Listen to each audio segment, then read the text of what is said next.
Bismillahirrahmanirrahim. Assalamualaikum warahmatullahi wabarakatuh. Yang terhormat kepada Bapak dosen pengampu mata kuliah Filsafat Islam, yaitu Bapak Ridwan Rustandi, Eskom IMSOS, dan juga kepada teman-teman semua, semoga selalu dalam lindungan Allah Subhanahu wa Ta'ala.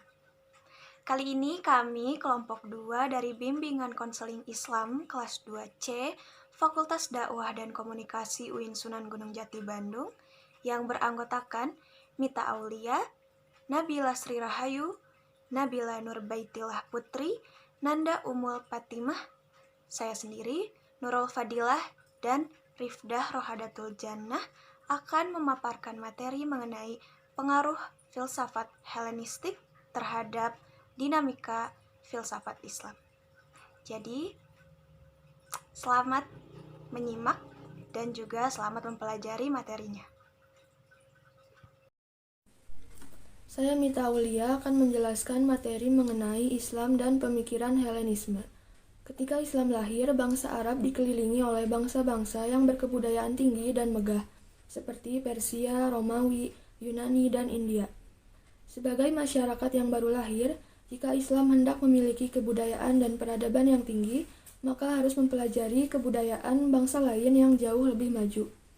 Cara inilah yang membuat pendidikan Islam berkembang dengan munculnya lembaga penerjemahan, seperti Bait al-Hikmah dan sekolah-sekolah penerjemahan.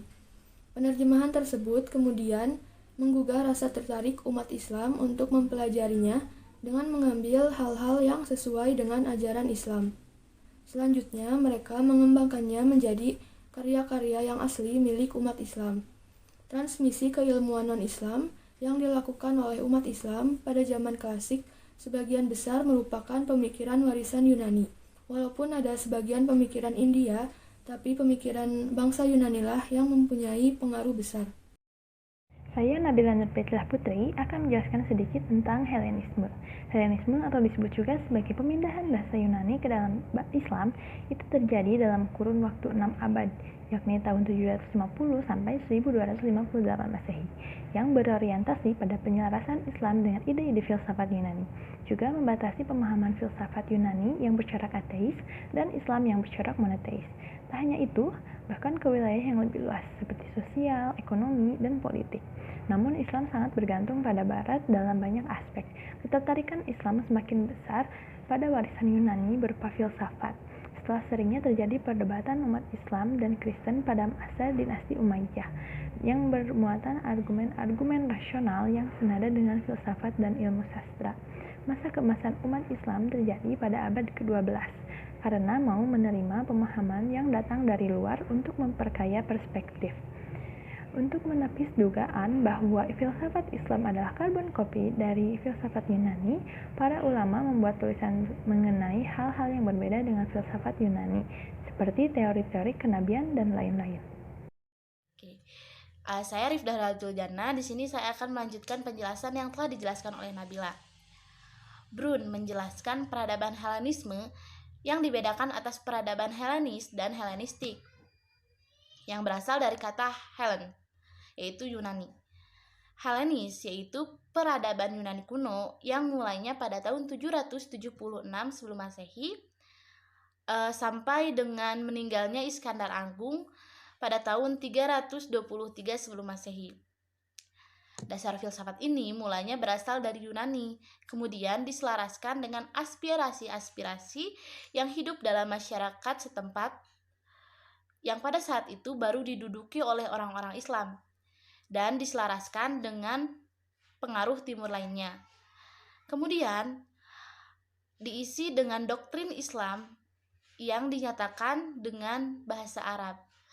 Nah, Islam menaklukkan negeri-negeri dengan situasi khusus seperti ini selama 3 abad pertama Islam, di mana ide-ide Yunani dan sistem pemikirannya tidak dapat dielakkan, masuk dan berguna bagi Islam itu sendiri.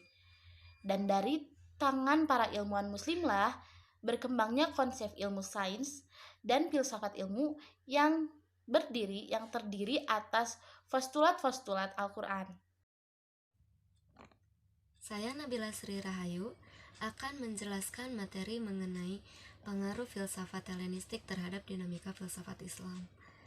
Kelahiran filsafat barat ke Islam dilatar belakangi adanya usaha penerjemahan naskah-naskah ilmu filsafat ke dalam bahasa Arab yang telah dilakukan sejak masa klasik Islam. Ahmad Shalabi dan Lewis Ma'luf menguraikan sejarah kebudayaan Islam, mencatat ilmu filsafat tidak diketahui oleh orang-orang Islam, kecuali setelah masa Daulah Abbasiyah pertama pada tahun 132 sampai 232 Hijriah atau 750 sampai 847 Masehi. Filsafat ditransfer ke dunia Islam melalui penerjemahan dari buku-buku filsafat Yunani yang telah tersebar di daerah Laut Putih. Para cendekiawan ketika itu berusaha memasukkan filsafat Yunani sebagai bagian dari metodologi dalam menjelaskan Islam, terutama akidah untuk melihat perlunya persesuaian antara wahyu dan akal. Saya Nanda Mul Fatima, saya akan menjelaskan lanjutan materi mengenai pengaruh filsafat Helenistik terhadap dinamika filsafat Islam, yaitu ada awal penerjemahan banyak bermunculan karya-karya muslim yang biasanya berjudul ikhtisar atau interpretasi buku-buku yang berasal dari Yunani. Selanjutnya, ada Ibnu Sina menyumbangkan karyanya bagi kebesaran dunia medikal Islam. Atas dasar itulah, gaung atmosfer pendidikan dalam Islam semakin membumi dan menjaman. Filsafat Islam banyak mengandung unsur-unsur dari luar, terutama dari pemikiran Yunani dan Helenisme. Disinilah pangkal kontroversi dalam filsafat, sejauh mana agama Islam membolehkan unsur-unsur dari luar. Hal itu tidak perlu dipermasalahkan oleh umat Islam karena bagi orang yang mencari kebenaran, tidak ada nilai yang lebih tinggi dari kebenaran itu sendiri. Baik teman-teman, yang terakhir ada kesimpulan yang akan disampaikan oleh saya, Nurul Fadilah. Jadi, Islam ini mengalami 3 gelombang Helenisme. Islam berkembang dengan munculnya lembaga-lembaga penerjemahan karya-karya Yunani ke dalam bahasa Arab. Ini menjadi tanda munculnya asal mula umat Islam mengalami kejayaan. Lalu penerjemahan karya Yunani tersebut menyebabkan tercampurnya Helenisme dengan Islam. Helenisme dengan Islam ini nyata dan kental adanya pada awal sejarah ajaran agama Islam.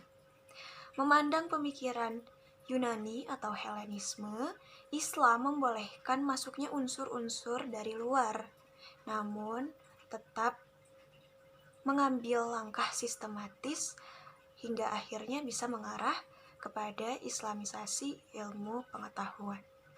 Sekian dari kelompok kami, semoga apa yang kami sampaikan bermanfaat. Mohon maaf apabila masih banyak kesalahan. Untuk yang mau bertanya, silahkan sebutkan nama, NIM, dan kelasnya di kolom komentar, dan insya Allah akan kami jawab. Terima kasih. Wassalamualaikum warahmatullahi wabarakatuh.